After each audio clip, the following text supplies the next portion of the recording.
এলাকার মদ গাঁজা নিয়ে কথা বলতে চাই। হ্যাঁ বলেনি। আসলে এলাকায় মদ গাঁজা যারা বিক্রি করে, যারা খায়, ঠিক আছে, তারাই এখন এটা নিয়ে প্রতিবাদ করে।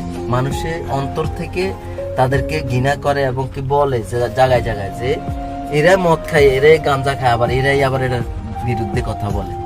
তো আমি একটা কথা বলে শুরু করি যে ওবায়দুল কাদের একটা কথা বলেছিল যে মাসুদ ভালো হয়ে যায়, কিন্তু যে ওবায়দুল কাদের মাসুদ ভালো হয়ে যায় বলছিল, সেই ওবায়দুল কাদের দুর্নীতিবাজ, মদ খোরা ছিল, গাঞ্জা খোরা ছিল। এই রকমের এখন দেশের নীতি। আচ্ছা, আর একটা কথা বলি যে এখনকার দিনে যে মদ গাঞ্জার বিরুদ্ধে কথা বলার আগে মদ গাঞ্জা যারা খায় তাদেরকে তোমরা ভালোবাসা দিয়ে কাছে আনো, তাদেরকে দূরত্বের মধ্যে ফেলে দিলেই ওরা আরো খারাপ হয়ে যাবে।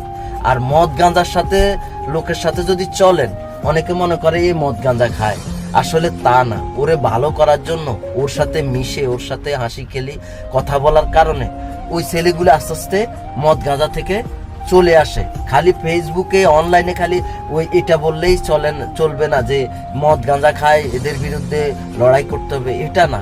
আপনারা ওদেরকে ভালোবাসা দেন। আর ডাব চুরি করে যে, তার সাথে আপনি ডাব চুরি করেন একদিন, তারপরে হাসি খেলি বলবেন যে রে তুই যে ডাব চুরি করস এটা ভালো না, আমি যে তোর সাথে গেছি তোরে বুঝানোর জন্য গেছি।